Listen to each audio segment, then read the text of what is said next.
विद्यार्थी मित्रांनो, माझे नाव श्रावणी उमाकांत काष्टे.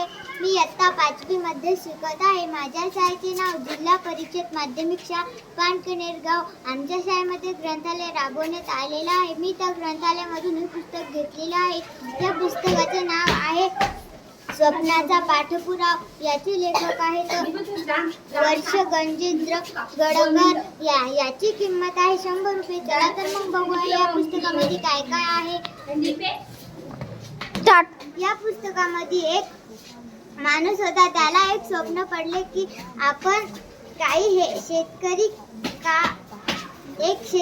काही काम करते म्हणून आपण मी करावं, म्हणून त्याने असे त्याला स्वप्न पडले. म्हणून ते शेत घेतले आणि ते शेतात काम करू लागले. असे त्याला स्वप्न पडले.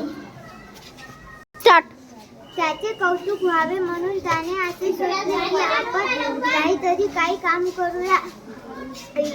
मग ते उठला की मग त्याने हे केले. मग त्याने एक शेत घेतली. मग त्याने त्या शेतामध्ये काम केले. मग त्याने ते शेतात काम केले. मग त्याने ते शेतात पीक लावले. मग त्याने स्वप्न पूर्ण करायचं ठरवलं. मग स्वप्न पूर्ण करण्याचे त्याने एक वचन घेतलेले होते. गुरगुर माणसाने त्याला एक सांगितले की तू काय करतो. त्याने विचारले, मला आज असे स्वप्न पडले. म्हणून त्याने ते स्वप्न करण्यासाठी हे वचन घेतलेले होते. त्या स्वप्नात त्याने